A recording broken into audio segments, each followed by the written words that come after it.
저희가 오늘 말씀 마태복음 7장 말씀이고요, 15절부터 29절까지입니다. 마태복음 7장 15절부터 29절까지예요. 제 성경으로는 신약 성경 10페이지에 있습니다. 말씀이 길어서 읽진 않고 제가 읽으면서 설명하도록 하겠습니다.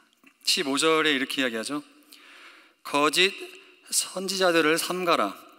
왕의 옷을 입고 양의 옷을 입고 너희에게 나아오나 속에는 노략질하는 일이라.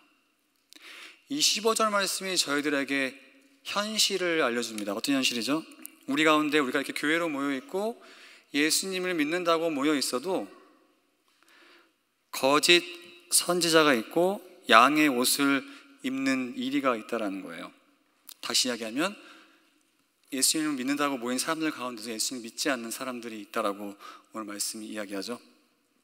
특히 이 선지자, 하나님 말씀을 전하는 사람들, 말씀을 가르치고 이런 위대한 일들을 행하는 사람들 가운데도 하나님을 알지 않는 사람들이 있다라고 합니다. 그 노략질하는 사람들이라고 하죠. 그 말은 자신들의 이익을 위해서 하나님 말씀을 사용하고 또 사람들을 속이는 사람들이 있다라고 이야기해요. 사실 이것은 전혀 새로운 것이 아니죠. 저희가 구약에 보면 정말 하나님 말씀을 전하는 사람들이라고 해서 거짓말을 하고 자기 유익을 위해서 하나님 말씀을 교묘하게 사용했던 사람들이 나옵니다. 갈라디아서 말씀을 볼까요? 신약도 마찬가지죠. 갈라디아서 4장 17절입니다. 그들이 너희에게 대하여 열심 내는 것은 좋은 뜻이 아니요 너희를 이간시켜 너희로 그들에 대하여 열심을 내게 하려 함이라. 무슨 말이죠? 교회 안에 있는 이 선생이라고 선지자로 불리는 사람 중에 이 사람들이 열심을 내서 성도들을 가르치고 섬기는 이유가 하나님을 위한 것이 아니라 우리 가운데 분열을 일으키고 자기 자신을 향해서 열심을 내기 위해서 이렇게 한다라고, 이것이 우리 현실이라고 이 바울 사도도 이렇게 이야기하고 있습니다. 그러면 저희가 이런 사람들을 어떻게 구분할 수 있을까요? 우리 가운데 예수 믿지 않는 사람들이 있고 또 하나님 말씀을 안다고 큰일을 하는 사람들 가운데도 예수님을 믿지 않고 자기 유익을 위해서 하나님 말씀을 이용하고 사람들을 마음껏 속이는 사람들이 있다면 우리가 이런 사람들을 어떻게 진짜인지 아닌지 구별할 수 있을까요? 예수님께서 이어서 말씀하세요. 16절부터 20절까지 제가 읽어드릴게요. 그들의 열매로 그들을 알지니 가시나무에서 포도를 또는 엉겅퀴에서 무화과를 따겠느냐? 이와 같이 좋은 나무마다 아름다운 열매를 맺고 못된 나무가 나쁜 열매를 맺나니 좋은 나무가 나쁜 열매를 맺을 수 없고 못된 나무가 아름다운 열매를 맺을 수 없느니라. 아름다운 열매를 맺지 아니하는 나무마다 찍혀 불에 던져지느니라. 이러므로 그들의 열매로 그들을 알리라. 저희가 지금도 말씀을 보면 두 가지 사실을 알 수 있죠. 첫 번째는 무슨 말씀입니까? 19절에 보면 아름다운 열매를 맺지 않는 나무마다 찍혀 불에 던져지느니라라고 하니까 이 열매를 맺지 않으면 그에 따른 심판이 분명히 있다라고 이야기합니다. 맞죠? 또 하나는 열매로 이 사람이 진짜인지 가짜인지 알 수 있다라고 이야기해요. 그럼 여러분, 열매가 무엇일까요? 여러분이 생각하는 열매는 어떤 열매입니까?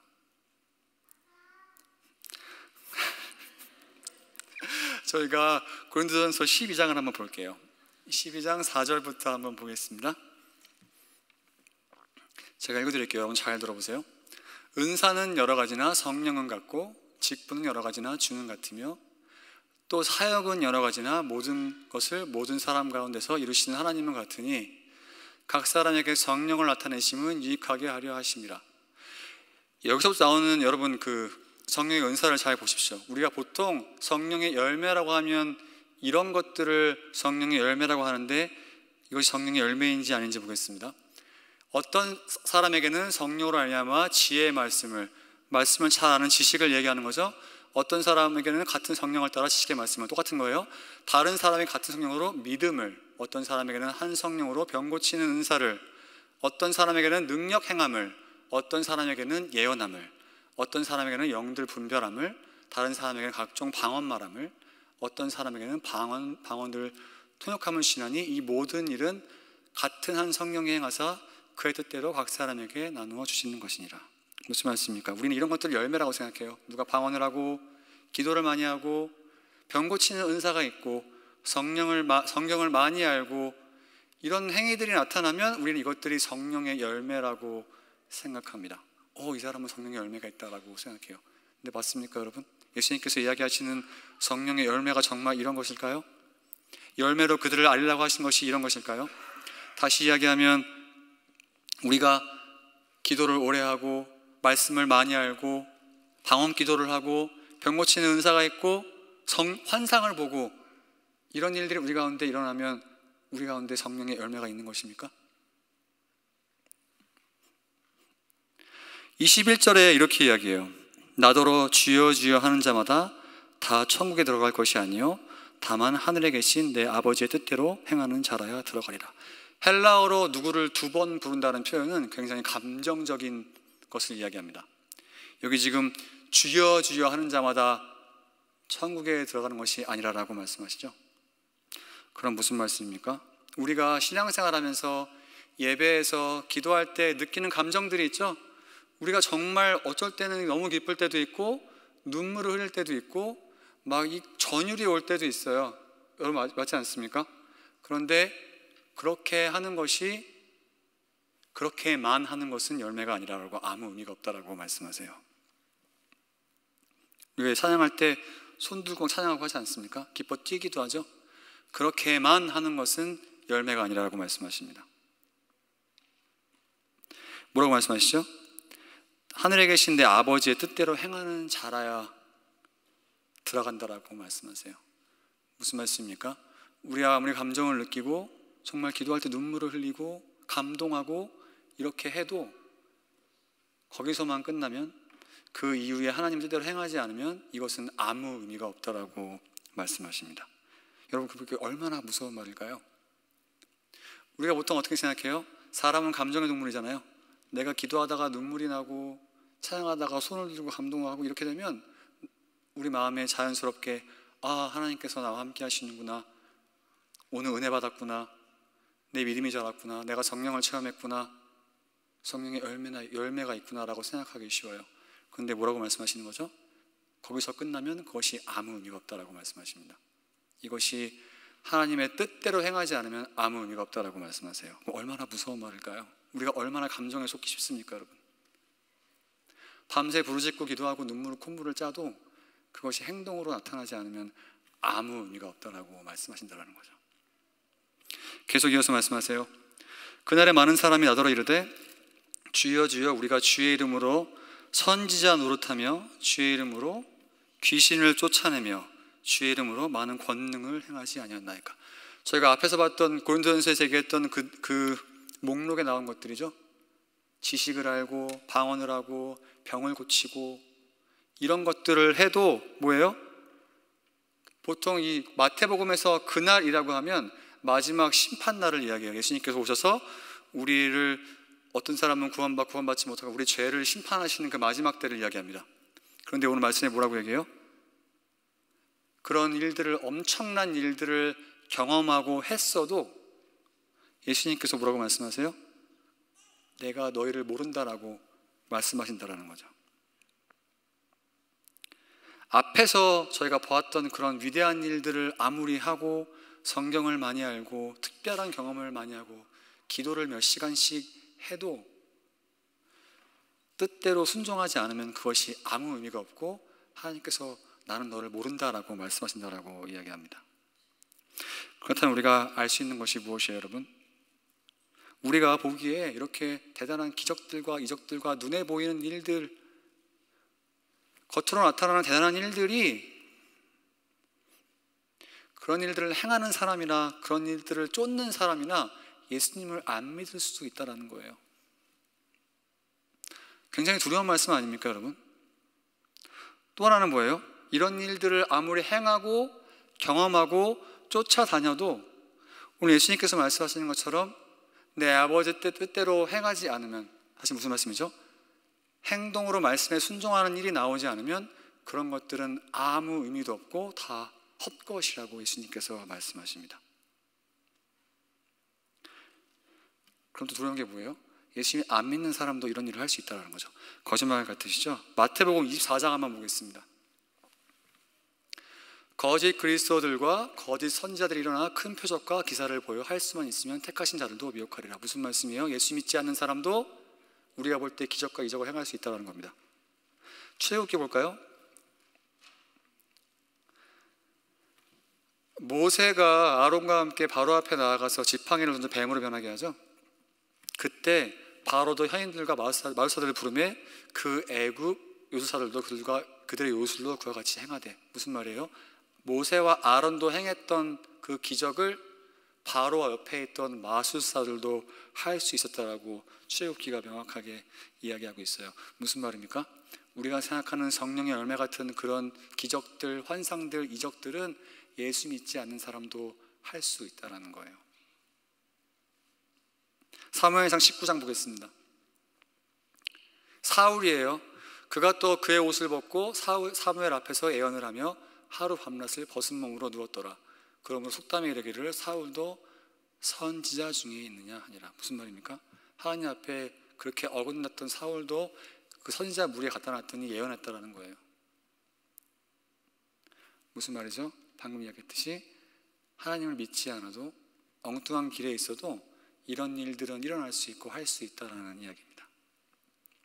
그럼 도대체 이 거짓 선지자를 판단하는 열매, 또 예수님께서 도대체 우리에게 기대하시는 그런 열매가 어떤 것일까요?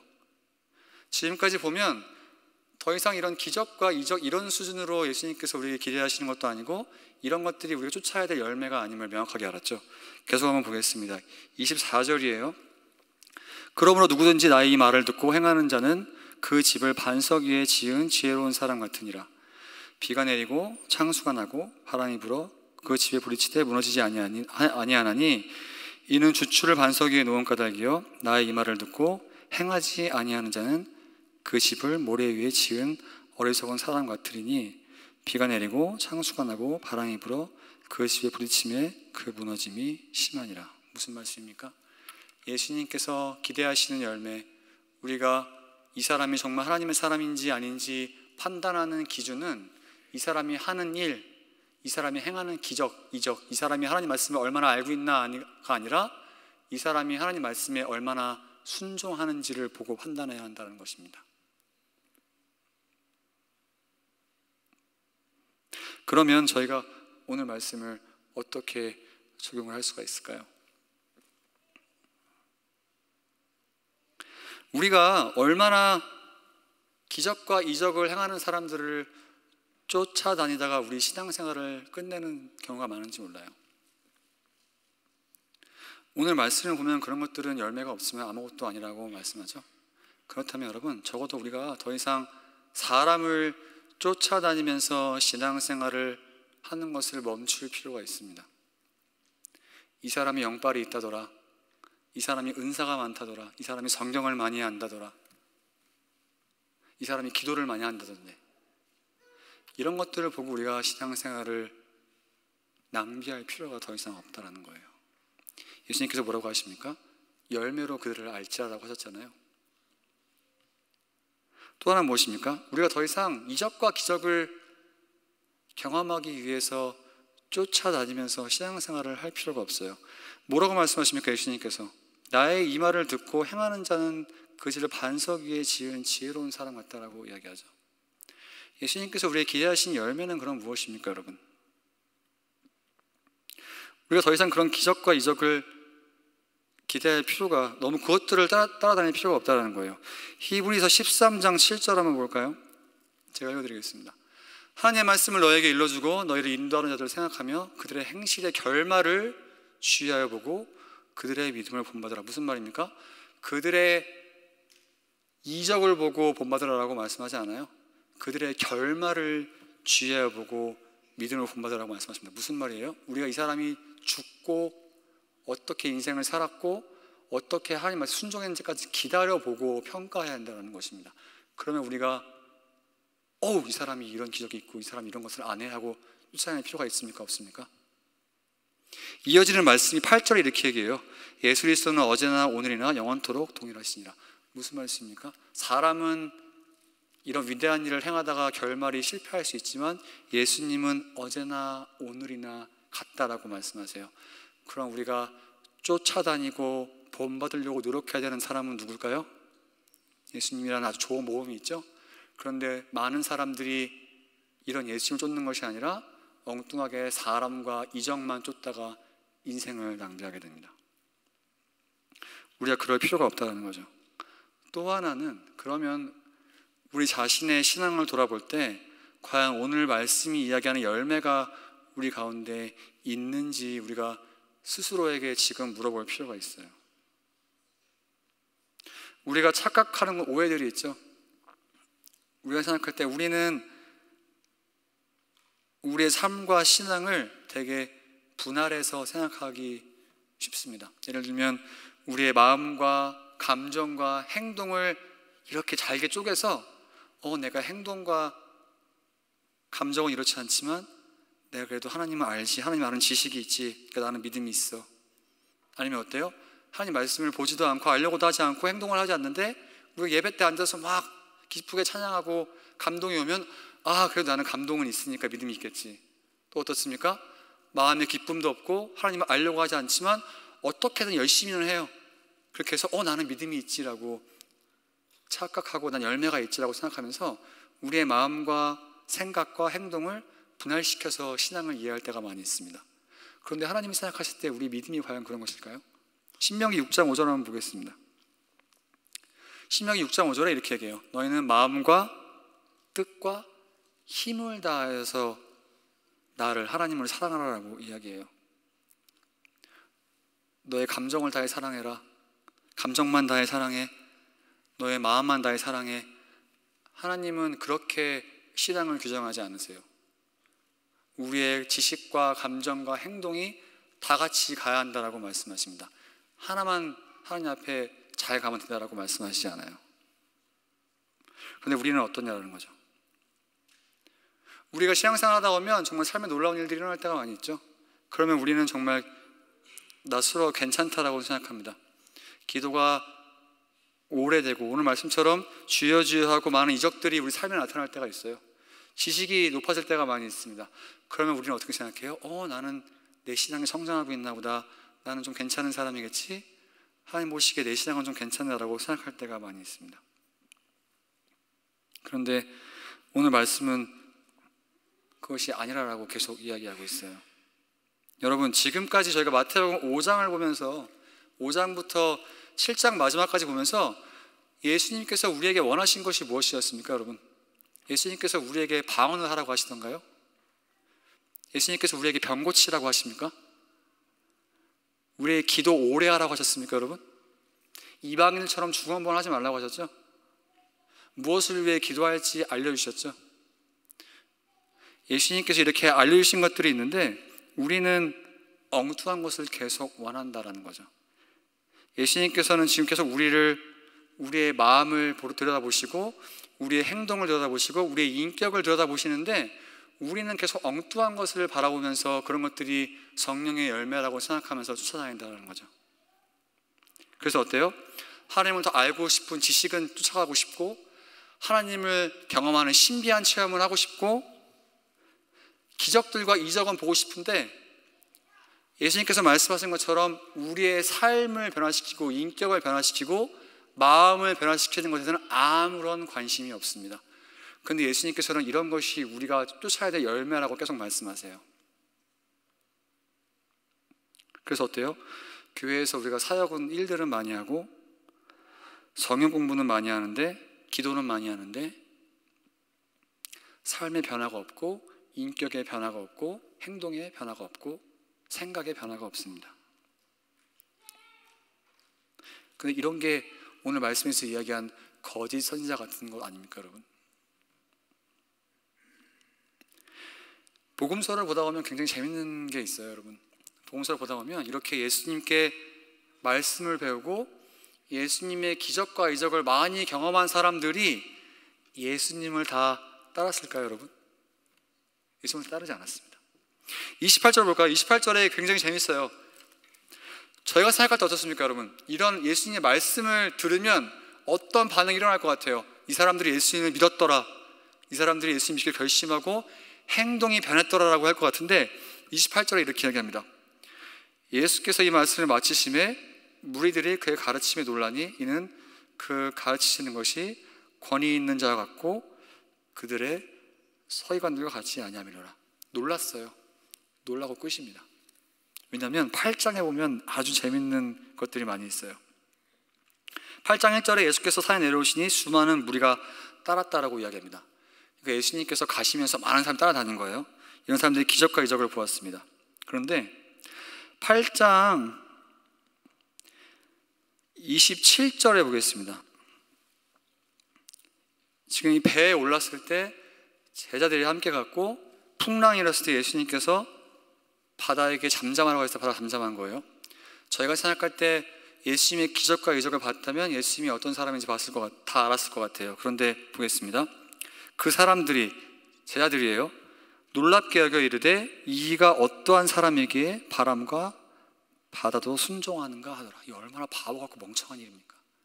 지금까지 예수님의 말씀을 듣고 예수님의 설교를 듣고 이적을 봤는데 이 사람이 누구길래 바람에 순종할까라고 하는 거예요. 예수님은 모른다라는 거죠.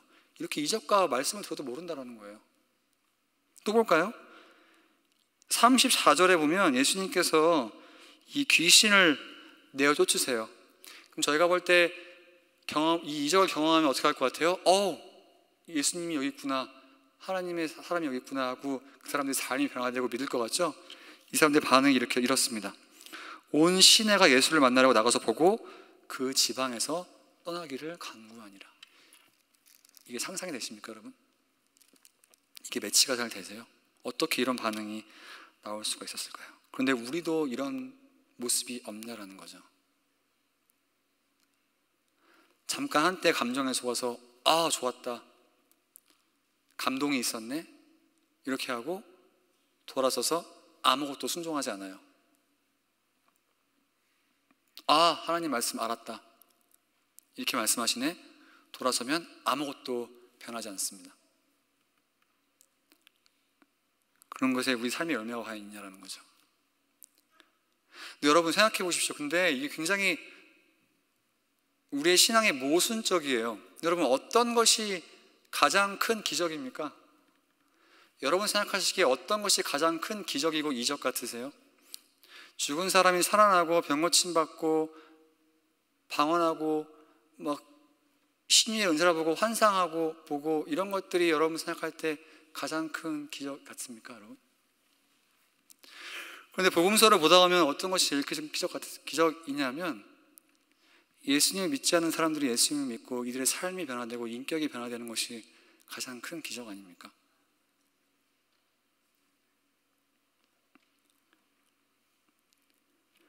내 자신이 하나님 말씀 앞에 순종하고 내 마음과 행동과 생각과 인격이 변화되는 게 가장 큰 기적 아닙니까? 그런데 우리는 도대체 어떤 것을 쫓고 살아가고 있냐는 거죠. 앞에서 얘기했듯이 예수님께서 계속 우리에게 기적을 행하라고 말씀하지 않으세요. 우리에게 이적을 행하라, 환상을 보라라고 말씀하지 않으십니다. 지금까지 적어도 5장부터 7장까지 말씀에 이런 것들을 말씀하지 않으세요. 뭐라고 말씀하세요? 심령이 가난해지고 애통하고 너희가 빛과 소금의 역할을 감당하고 화내지 말고 마음으로 간음하지 말고 말 함부로 하지 말고 악을 악으로 갚지 말고 미워하는 사람을 사랑하고 이방인처럼 기도하지 말고 남에게 보이려고 신앙생활 하지 말고 돈 따라 살지 말고 남을 함부로 비판하지 말고 이렇게 말씀하시지 않습니까? 예수님께서 원하시는 열매가 이런 거라는 거예요. 그런데 우리가 도대체 무엇을 쫓아서 신앙생활을 하고 있다는 거죠. 예수님께서 계속 우리에게 우리의 마음과 인격과 행동이 일치되기를 원하십니다. 그런 것들을 계속 기대하신다는 거예요. 한번 볼까요? 이거 여러 번 봤던 말씀입니다, 여러분. 갈라디아서 5장 보겠습니다. 성령의 은사는 아까 같은 기적들이지만 하나님께서 우리에게 그런 은사들을 주실 때 거기서 끝나기 원하지 않으세요. 그것들을 통해서 우리가 열매를 맺는 삶을 살기 원하십니다. 다시 이야기하면 우리가 그런 기적과 이적과 방언과 기도 오래 하고 환상을 보는 것으로 우리 신앙생활이 끝나기 원하지 않으세요. 그것들이 하나님께서 가기 원하시는 명확한 방향이 있고 그것들을 통해서 우리가 어떠한 삶을 살기 원하시는 목적이 분명히 있습니다. 볼까요? 오직 성령의 열매는 사랑과 희락과 화평과 오래 참음과 자비와 양선과 충성과 온유와 절제니 이 같은 것을 금지할 법이 없느니라. 다 무엇입니까? 우리의 인격과 행동과 생각과 마음에 관련된 거예요. 그런데 우리는 어떻게 생각해요? 자기 자신은 변화되지 않으려고 하고 하나님 말씀에 순종하지 않으려고 하고 엉뚱한 것만 쫓다가 오늘 말씀처럼 열매맺지 못하는 삶을 살다가 우리 신앙생활이 끝나고 마지막에 예수님께서 나는 널 모른다라고 말씀하실 가능성이 우리에게 많다는 거죠. 야고보서 말씀 보겠습니다. 1장 22절부터 볼게요. 너희는 말씀을 행하는 자가 되고 듣기만 하여 자신을 속이는 자가 되지 말라. 누구든지 말씀을 듣고 행하지 아니하면 그는 거울로 자기의 생긴 얼굴을 보는 사람과 같아서 제 자신을 보고 가서 그 모습이 어떠했는지 곧 잊어버리거니와 자유롭게 하는 온전한 율법을 들여다보고 있는 자는 듣고 율법을 버리는 자가 아니요 실천하는 자니 이 사람은 그 행하는 일에 복을 받으리라. 무슨 말씀입니까?